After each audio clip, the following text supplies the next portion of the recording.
ফুটুনি করতে আহে ভালো মন্দ চিনে না আইয়া খালি হাতায় বাজান দাম হই না। নারায়ণগঞ্জের ছেলে আলী হাসান বাবার অসুস্থতার কারণে পারিবারিক হার্ডওয়্যারের ব্যবসা ধরেছিল, আর এই দোকানে বসে ব্যবসার পরিস্থিতি গান গেয়ে ভাইরাল হন তিনি।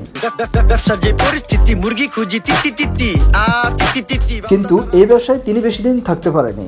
প্রায় 1 বছর আগেই ব্যবসা লস হওয়ার কারণে ছেড়ে দিতে হয়। এরপর থেকেই অটোরিকশার ব্যবসা শুরু করেন। সম্প্রতি কোক স্টুডিও বাংলায় মালোমা গানে তার পারফরমেন্স প্রশংসা কুড়িয়েছে। উপরওয়ালা পাঠাইছে মায়েরি করলে বুঝি নেই দুনিয়াতে কি খেলা চলে। কিন্তু তরুণী রেফার গান নয়, বরং তার এক বক্তব্য কেন্দ্র করে সমালোচনার জন্ম দিয়েছে। সম্প্রতি একটি বেসরকারি টিভি চ্যানেলে দেওয়া সাক্ষাৎকারে আলী হাসান বলেন, গান বাজনার টাকা হারাম আর আমার অটোরিকশার বিজনেসের টাকা হালাল। এই জন্যই ব্যবসার টাকায় বাজার সদাই করি আর মিডিয়ার টাকায় বিলিং তৈরি করি। আমার অটোর বিজনেসের টাকা আমার হালাল, আমি ওই টাকা আমার বাজার সদাই করি, মিডিয়ার টাকা দিয়ে আমি ধরেন বিল্ডিং খিচি। তো যাই হোক, গান বাজনার টাকা হারাম। এই মিডিয়ার জগতে প্রচুর ভেজাল। তার এই বক্তব্যের পর নেট দুনিয়ায় নেতিবাচক আলোচনার ঝড় বয়ে যায়।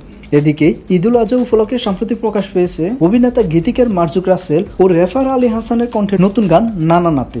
আর মুক্তির পরেই এই গানটি ছড়িয়ে পড়েছে নেট দুনিয়ায়। আসসালামু আলাইকুম নানা মালডা মিলা নাগে অতিরিক্ত আগে গেলে খেয়াল আইবো বাগে। তবে এই গানের সূত্র ধরেই আইনের মারফেসে পড়েছেন আলী হাসান। গানটির 1 মিনিট 18 সেকেন্ডে বলা হয়েছে, বর্তমানে কোর্টে বিচার চলে নোটে, যা আদালত অবমাননা করার শামিল। বর্তমানের কোর্টে নানা বিচার চলে নোটে। আগামী 15 দিনের মধ্যে গানটি অবমাননাকারী বর্তমানে কোর্টে বিচার চলে নোটে লাইনটি বাদ দেওয়া সহ অনলাইনে লাইভে এসে জনসাধারণের কাছে ক্ষমা চাইতে বলা হয়েছে। অন্যথায় আলী হাসানের বিরুদ্ধে আদালতে মামলা করার কথা বলা হয়েছে। কোকিলের সুর নকল কই রাখা ওই দেহি ডাকি নিমু খারাম ভিলা জায়গা কি আসছিল আগে এখন হাইকো মোটে আগে।